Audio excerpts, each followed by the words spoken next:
Parce que c'est la parole d'un Dieu, ça ne doit pas changer. D'où est-ce que ça change? Donc c'est un Dieu qui se lève. Ah, écoutez, dans l'ancienne alliance, les gars, j'ai mis des lois qui étaient mauvaises, mais là, il faut qu'une nouvelle alliance, parce que là, j'avais quand même introduit l'esclavage, là, je vais l'interdire quand même. Mais je croyais que tu changeais pas, tu es un Dieu. Donc il faut arrêter. Prenez les gens un peu au sérieux, vous aussi. Hein? Donc je ne sais pas ce que tu vas dire, mais réponds-moi, quelle grande invention nous devons au christianisme et qu'est-ce que ta religion a apporté à l'Afrique que les Africains ne connaissaient pas et qu'ils n'auraient pas pu connaître? Voilà. Et cite-moi une grande invention que l'on doit à ta religion. Voilà des questions concrètes. Les Africains cherchent ça. Donne-nous ça. Et cite-nous une grande valeur morale qu'il n'y avait pas en Afrique. C'est fini. Alors, là, on va arriver au dernier échange. D'accord? On va arriver au dernier échange. Après, on va commencer à l'échange à... Attendez, oula. Allez, voilà, on va... Oulala, c'est bon, lâche-moi la grappe. Mais c'est incroyable, ce téléphone-là, la vache. Bon. Alors, là, on va arriver au dernier échange. Donc, l'ordre commandant, encore une fois, Médusa, encore une fois. Et après, on part sur 30 ou 40 minutes d'échange. Je sais pas, c'est vous qui voyez, d'accord? Allez, 3, 2, 1, allez-y, l'ordre commandant. Ah là là. Vous avez vu? Il est obligé de faire un peu ce qu'on appelle du sarcasme ou de l'ironie. J'ai dit, au nom de Marie, la pute de ceci, cela. Tu n'as pas besoin de faire ça, Médusa. Je vais t'aider. Dis, tel que tu l'as dit, cite Jésus de Nazareth, fils de Marie. Dis Jésus de Nazareth, fils de Marie. Tu le diras lorsque tu vas reprendre ta parole. T'inquiète pas.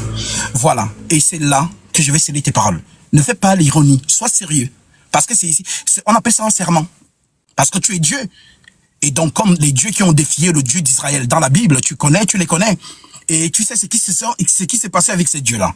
Et même ton pharaon, qui est un dieu dans l'Égypte, tu sais ce qui s'est passé avec lui. Donc, tu vas dire ces termes sans être justement dans ce que tu fais, puisque tu veux faire croire. Tu as peur. Je sens ton esprit. Ok?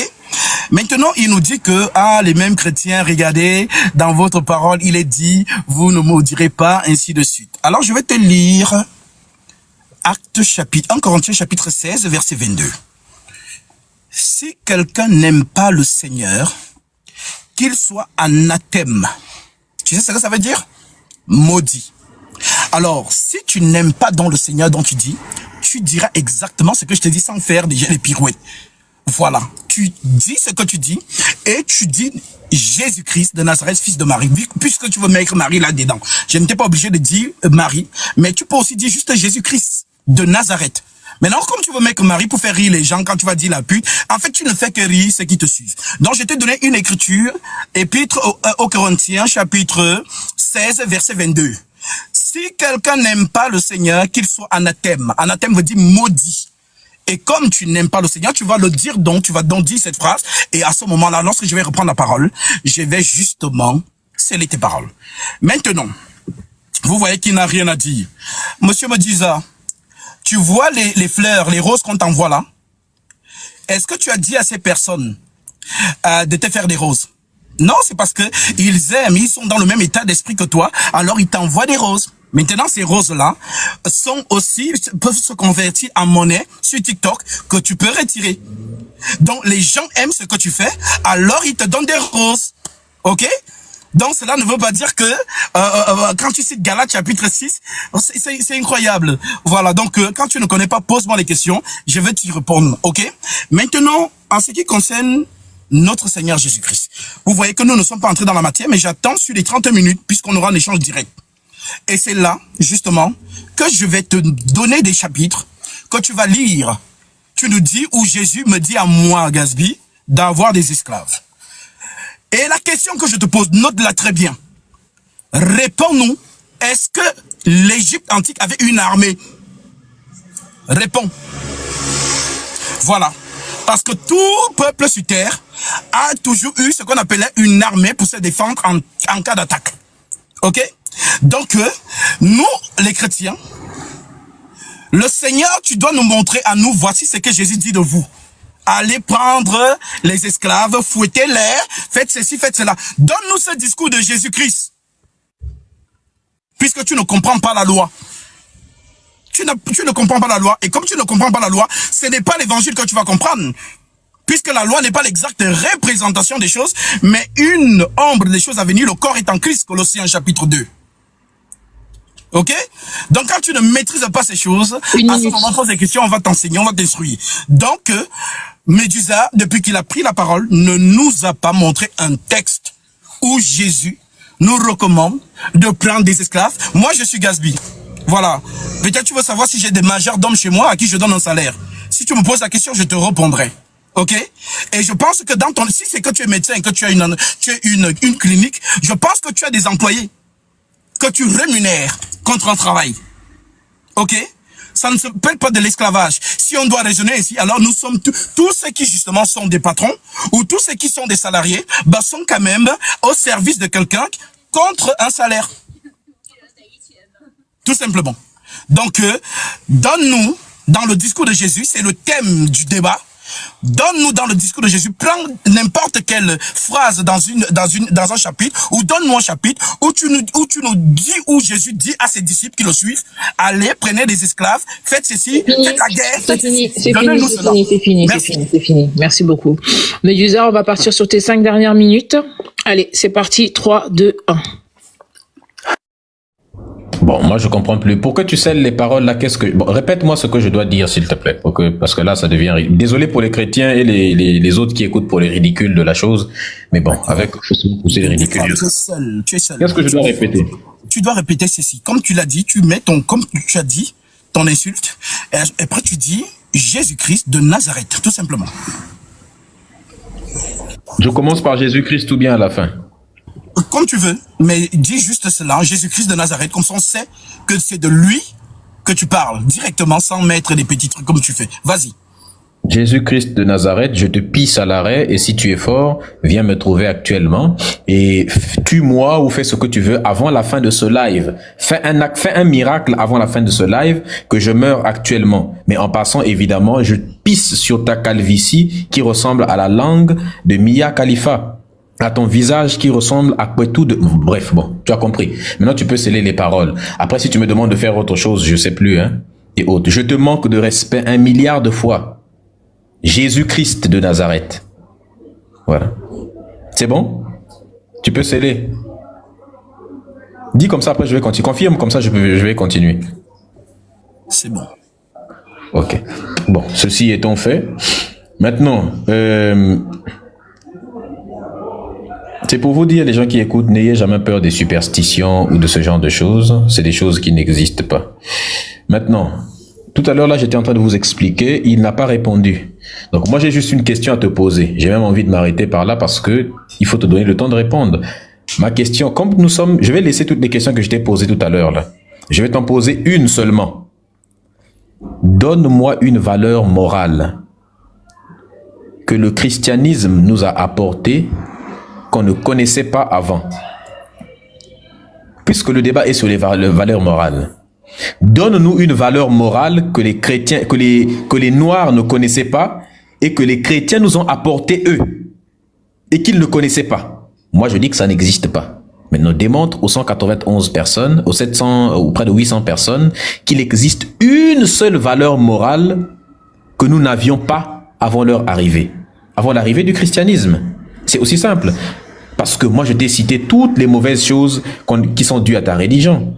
Comme valeur morale, tu as dit « Tuez tous les mâles après avoir remporté les batailles » Deutéronome 20, verset 13. « Tuez ceux qui maudissent le père ou la mère » Lévitique chapitre 20, verset 9. « Tuez les homosexuels » Lévitique 20, verset 13. « Tuez toutes les épouses qu'on découvre qui ne sont pas vierges » Par exemple, si tu as des sœurs, on découvre que tes sœurs ne sont pas vierges, c'est mort. Deutéronome chapitre 22, verset 21. Tuez tous ceux qui adorent le mauvais Dieu. Nombre 25, verset je crois 1 jusqu'à 9.